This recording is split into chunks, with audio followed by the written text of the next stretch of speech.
Hello, I'm Dave Abe. And I'm Kristin. Welcome to Anne Arundel County Week in Review. In this episode, we'll celebrate the 50th anniversary of citizen groups who help police and meet the woman who solves your problems in county government. But first, making headlines this week. As promised, we had a great discussion this week about heroin addiction. A panel of experts gathered at Chrysalis House in Crownsville and watched the PBS Frontline documentary, Chasing Heroin. Joined by women with children in substance abuse treatment, County Executive Steve Shue joined the police chief, health officer, and mobile crisis team director to watch a piercing take on an epidemic that has gripped the nation. The group took to Twitter during the presentation and joined a conversation with thousands of people. Citizens also submitted questions for the experts to answer. It was an emotional night, and a lot of people learned things they never knew before. Here's what Shue had to say after the event. I'm just so happy for you that you're here, that you've found that courage somewhere inside to come to this program and get your lives back. And I just wish you all the best. God is there for you. Just hang in there. It's going to be okay. Looks like it went well. Dave, you guys were tweeting fast and furious. Absolutely. It was a pretty cool event. I mean, it was a very heavy subject matter, of course, but it went really well. And there's something about when you take a picture and then it gets retweeted to 200,000 people. That's right, pretty, you were retweeted by Frontline, which is pretty amazing. That's a big moment for us, big moment. But it was good to get so many people involved with this conversation. And as we'll talk about later with Nancy Schrum, it's really important that we keep this as a conversation open. We're discussing it. We're not trying to hide it. And we do. Here at Week in Review, we talk about it frequently. We talk about it, at least once a month, and probably more than that. Yeah. And also, we owe a little shout out to our friends at Eye on Annapolis who helped, get people engaged, and they have a very big audience on Twitter. So it was great. We got a lot of questions. We had a lot of people participating, and it felt like when I was trying to explain how it works to people who aren't familiar with Twitter, it was like, having thousands and thousands of people in your living room watching a show. Yeah. You probably did it with Scandal. Did you do it with Scandal and the live tweeting? I don't watch Scandal. I've been meaning to catch up on that. Well, they made it very famous. They perfected this because they had the actors. I heard they can, The actors were live tweeting during the show, and they would give little tips, and people would ask them questions and stuff, and it would add a whole new dimension of crazy to how crazy people were about that show. Yes, I'll have to catch up on that one. Yeah. Did you get a Twitter handle for us? I did not. What happened? Oh, I've just been so busy. Next time, Kristin Lagana. That's not right. Well, speaking of health, Kristin, we had a big event this week in Annapolis with a grassroots group called Healthy Anne Arundel. Now, this group has a lot going on. April is Healthy Anne Arundel Month, so they have a lot planned to get people active and healthy.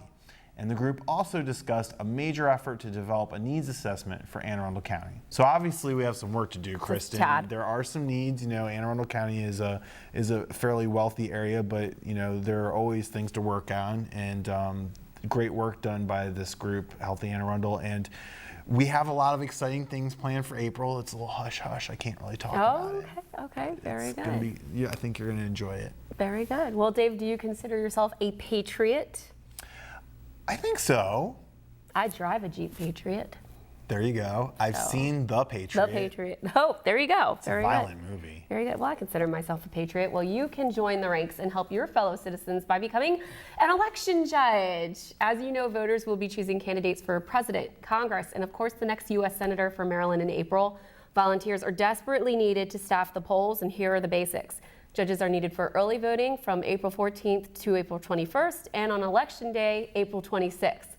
Judges are needed for all political parties and make between $175 and $225 for working on Election Day. Think you might be interested? I think so, maybe. Yeah? You? For once, you can make a little money for judging. I do like so to judge. Judgy. You like to judge too. Whatever. Don't lie. Just go to aacounty.org and click the In the Spotlight feature that says Become an Election Judge. Can you believe the election is coming in just a month and a half? It's getting crazy, right? It's insane. Have you made your decisions? I'm not going to ask you your political I have made persuasion. my decisions. Okay, so you know what you're going to do? I know what I'm doing. You know who you're going to vote for U.S. Senate, Maryland U.S. Senate? I need to get further down the ballot. That's what I need to do. You got to do your research. It's your civic duty, Kristin. I have been so bombarded with the research for presidential, so. Yeah. Yeah, don't forget the other stuff, because there's other offices down the ballot there that are going to going to be interesting. There's Yes. a couple congressional races. Yeah, I'm pretty set on that. And I believe we're also going to be voting for judges, circuit court judges in Anne Arundel County. So, Even more judges. Yeah. So the more judging, more judging, judges. more judge. Lots of, we're not going to judge though right now. Get out there and vote, or we'll be judging you. Vote. It's important. Vote. Do it. Rock the vote. Absolutely. Well, we're going to take a quick break, and when we return, we will talk with Nancy Schrum, the county's Director of Constituent Services. Take a look at our community calendar, and we will be right back.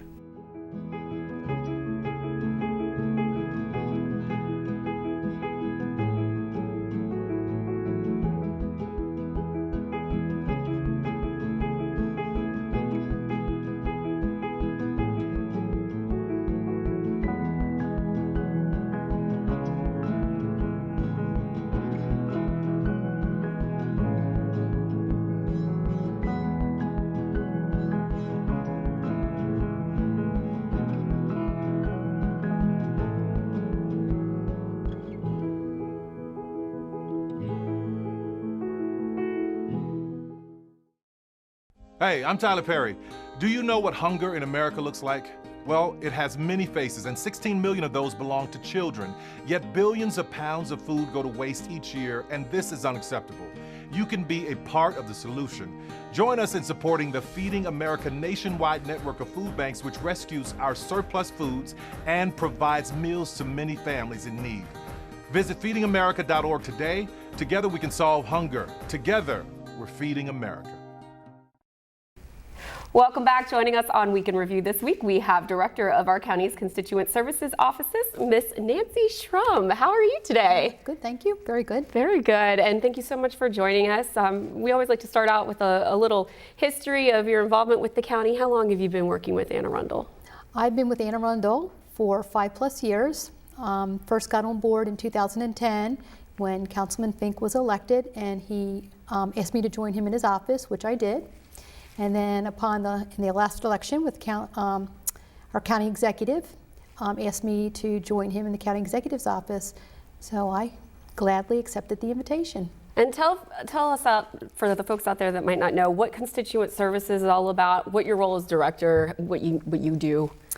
Well, Constituent Services, we are the direct link to the county executive's office. So when a citizen has an issue, they're seeking information or resources, they contact us via email, phone call, and we respond. And we respond to everything. Even if it's not a resource or service that county provides, we will connect them with the appropriate state agency, nonprofit. We make sure we connect the two, meaning the Get them where they constituent- need to be. Exactly. Yes. Yes. So you're probably getting a lot of phone calls, a lot of emails every day, and you're filtering that. About how large is your staff? It's myself and 3 others, Michelle, Pat, and Sarah. Our correspondents, Our correspondents are in the field. our reporters. viewers know them Yes. well. We do. But you all do a really good job, Nancy, and the constituents get a quick response. And I think it's important that they know when they call that someone's going to research and deal with their problem. Well, what we remember every day at work is that we work for the people. And I feel very strongly about that. We cannot always provide that positive outcome that they might be seeking, but we're responsive. We do site visits, we are in people's homes, we help organize community events, we get involved with projects, we're all over the map. And this is definitely not an 8 to 5, because you are going to homeowners meetings, you're going to events in communities. We see you out and about everywhere. So it's not the standard 8 to 5 job. It's 24/7. We're where we need to be. And even when it comes to with technology today, people can reach us easily on our phones, and we answer our phones. Let's talk about, everybody in the administration and county government has special projects, and you are no exception to that. Tell us a little about Not My Child and how, I can't even remember now how you got involved in this, but it's really taken on it's become a big effort. Well, Not My Child, the theme Not My Child, came about as a result of the county executive forming the Heroin Action Task Force. So as part of that team, I thought to myself, well, what can our contribution be? Community outreach. And I had initial meeting with a few parents, because as soon as the county executive made that announcement, January of 2015, public health emergency, our phones started ringing. People wanted to get involved. So light bulb went off, Heroin Town Hall. And to start the conversation, provide resources. And then we had to come up with a theme, Not My Child. And we came up with a theme. Which is like, not my child. Exactly, because all Just so everybody knows. Gotcha. Kristen wasn't sure what that. Right, thank you for clarifying. Well, because all parents, not my kid, wouldn't think of that. But what we're finding with heroin, it doesn't discriminate. And it's a huge problem in our community. It's in all our neighborhoods. It's in all our schools, public and private, and any neighborhood. This isn't about socioeconomic background. And we are now working very hard to keep a conversation alive, to reduce the stigma that parents feel is there for them when it comes out that their child has a problem. They're embarrassed by it. We want to reassure them there's no reason to be embarrassed, that we want them to know the community is behind them. We want to support our families and our friends and our neighbors, because we want everyone to be healthy. And when someone finds their way into addiction, and it happens for a lot of different reasons, there's support that's needed for the family too, not just the addict, because addiction tears apart families.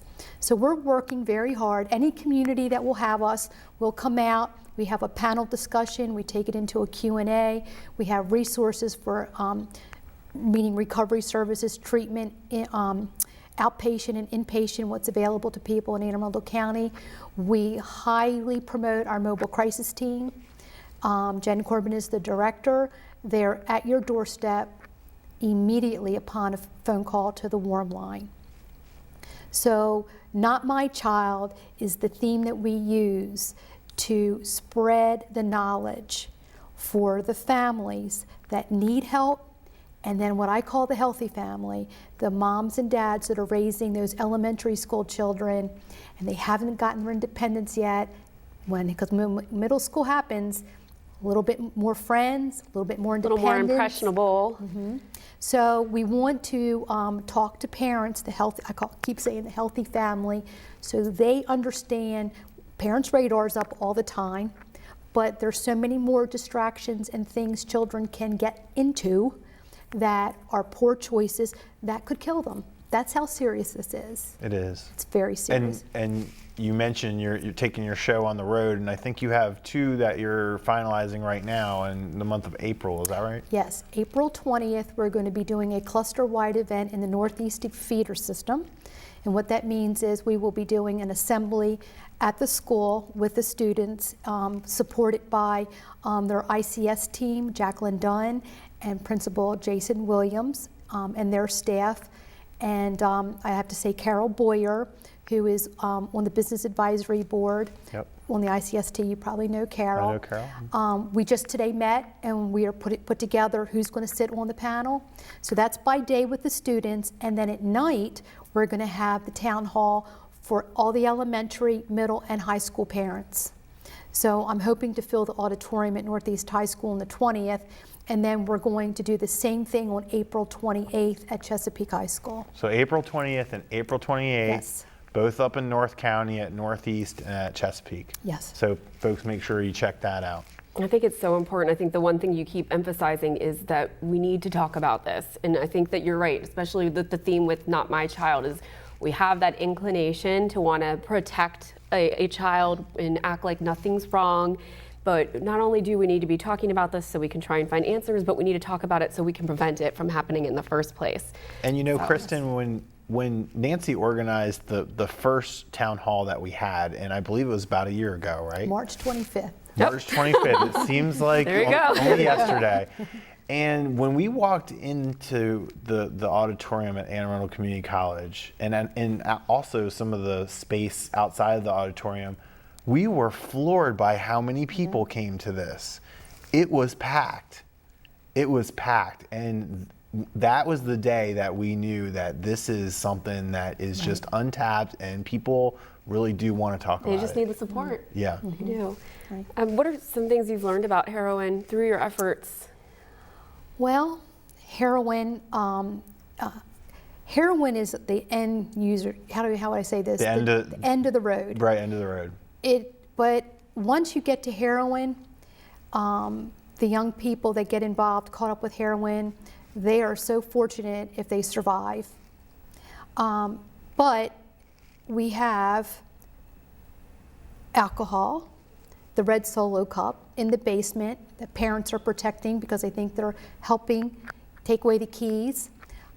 We just recently were at Chris Heron assembly at Southern High School, and Chris tells the story about he's one of 15 boys that all hung out together in the basement, and 7 of those boys are now heroin addicts. And not that every child that test with, has a beer is going to have a problem, but families should be talking about, do they have addiction in their family?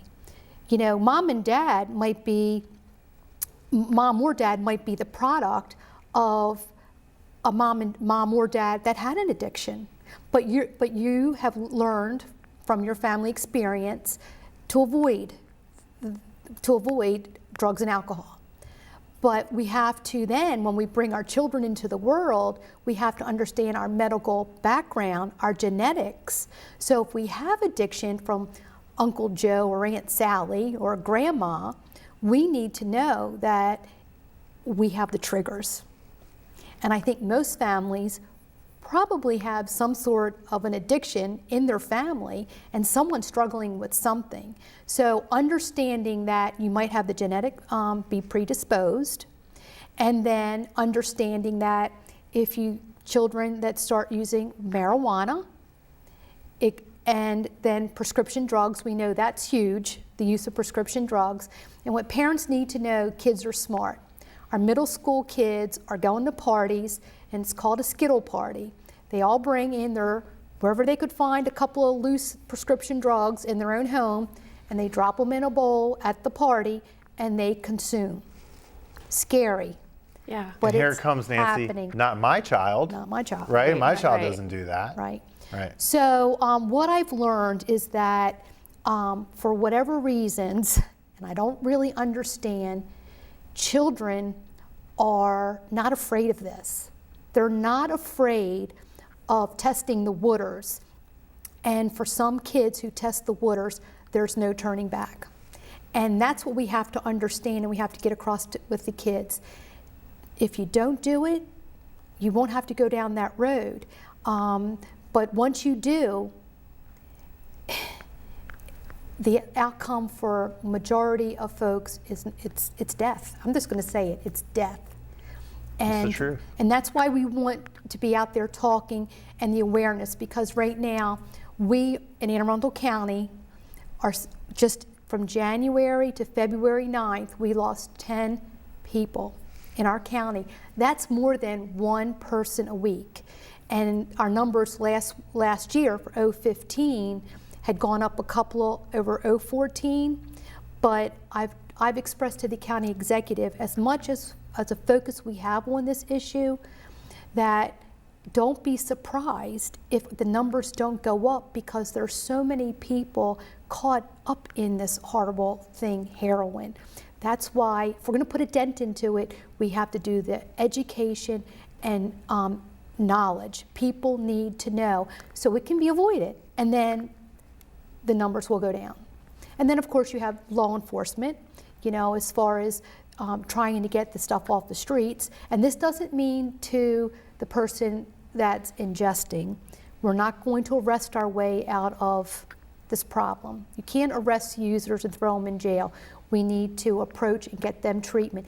It's the distributors, it's the bad guys that are making $1 off of the potential loss of life. As the chief says, selling slow death.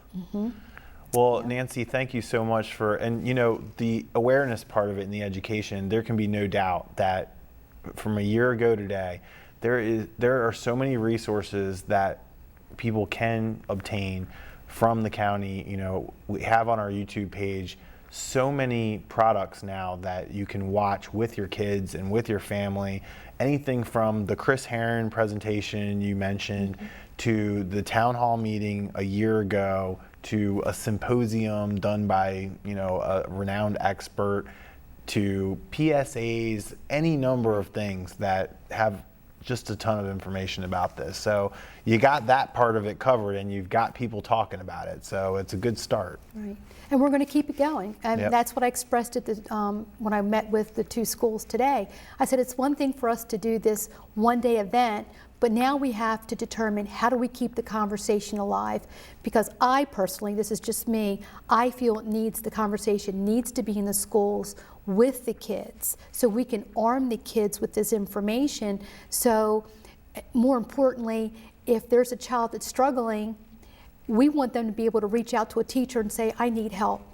Even if it's, I need help because home life isn't good. Because there's so many factors that will cause a child to self-medicate.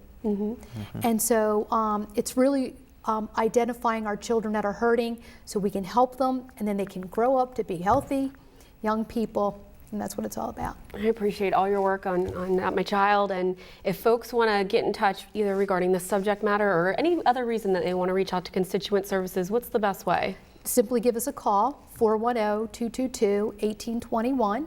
You'll just ask for Constituent Services and they'll move you on to our office, and then you can, we're on the website, just look us up on the county website, contact us via email, and my information along with Sarah, Michelle, and Pat, we're all online. And just to reiterate what you said earlier, you answer emails, you answer calls, all hours of the day. So thank you so much for your service to the county. We'll be right back with more Week in Review right after this. Thanks again, Nancy. Thank you.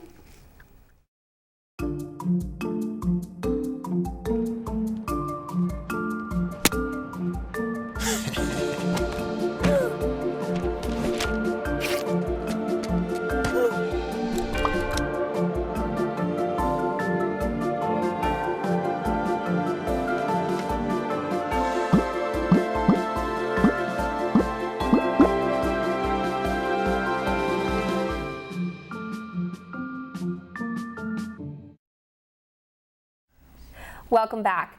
We have lots of committed citizens all over the county who meet regularly with the police department to fight crime in their neighborhoods. In March, the Police Citizens Relations Commissions will celebrate 50 years of partnership. Our own Sara Gannon has more. Sarah? I'm here with Bo Breeden from the Eastern District, and he's going to share some information with me about the event on March 9th. March 9th is the event. Bo, can you tell me the location and also the time? Yes. So we're going to have the 50th anniversary party of the Police Community Relations Council here in Anne Arundel County, celebrating 50 years of community and police relations. That's going to be located at the Elks Lodge in Glen Burnie at 878 Stevenson Road, Severn, Maryland, 21144. Wednesday, March 9th between 7 and 9. Tickets are $15, and you can get two for $25. And how can you get the tickets? Is there an email address? Is there a telephone number? So best way is actually to call the Anne Arundel County Police Department Community Relations section, and that's 410-222-2400 is the best way to reserve tickets ahead of time. Okay, and will there be food or drinks or? So the tickets will include a plethora of food and desserts, and then also drinks will be included, and then there will be a cash bar available for those who are interested. Please come out and support your local PCRC, and also there'll be some officers there. Correct. Captain, chief, and so forth. Quite a few of the names that are actually listed here in front of Yes. us will be in attendance that evening, and we're just looking to celebrate, again, relationship of the police and the community in Anne Arundel County over 50 years and how to better work together so that we make our community safer. Well, thank you, Bo, and thanks for all that you do and your committee. It's just absolutely a great thing that's going. Thank you. Thank you for your time. Back to you in the studio. Thanks, Sarah. Again, that's 7 p.m. on March 9th. I'm sure it'll be a great event, and thanks to everyone who volunteers in the community. Great work by Great those work. folks Lots of people putting positive influences on this community. I mean, we talked to Nancy. We're seeing what we're doing out and about with Sarah. We see it every week with these with the volunteerism in this county. We're is here to excellent. report it. That's right. Just the facts. Just the facts. Here on Week in Review. That's right. So I feel like after this past weekend, we had a warmer weather come in. And I'm feeling like spring is in the air, Dave. No, stop it. I just You're really setting yourself up. I don't know. Well, now that I won the snow bet, I feel like we're done with that. And why is it about Maryland? Okay, so we always get criticized that we can't handle real weather in Maryland. And you know why? It's not because we're part of the South and we don't really have because we get all the weather. It's because every year we fool ourselves into thinking, oh, it's March, we're done, no more. And then what happens every time? Snowstorm or ice storm. But I think the other thing is too, it's freezing, and then we're like, oh my God, I can't handle it. It's like, guys, March is going to be cold. Right, but all the folks that you're mentioning that make fun of us for how we deal with weather, they're getting the extremes. Like, oh, you can't handle the heat. Oh, you can't handle the snow. We get it all. Oh, we do get it all. We get it all. And we can take it. We can take it. I can take it. Can you take it? I can take it. I like it. I like getting versatility. I like versatility Seriously? in the weather, in our terrain, little mountains, little ocean side. I love Maryland. Me too. I do. Me too. I feel like I need to sing Maryland, oh Maryland. Don't. That's a terrible song. My Can't Maryland. stand that song. Yeah. Oh. So, Maybe we should rewrite it. Yes. Or we should put out a contest. No. Even better. Okay, no. No contest. But no, I just I made the distinct choice earlier in the work week that I was not going to wear boots. I want to put them away in the closet. I'm ready for flats. I'm ready for spring, more spring in my step, Dave. I'm ready for a lighter jacket. You know, folks can't see this right now, but Chuck is motioning to me right now that you've lost your mind. Okay, And well, get your whatever. boots out and put your boots back on. I don't know. I already won the snow bet, so I'm waiting for my payment. Yeah, we'll have to have another bet about how much snowfall we'll get in March. Okay. Well, that wraps up this week's edition of Week in Review. You can watch this episode and archived episodes online anytime on Facebook, YouTube, or Google Plus by simply searching Arundel TV. Please tune in next time for more highlights and news from around the county, and we'll see you next time.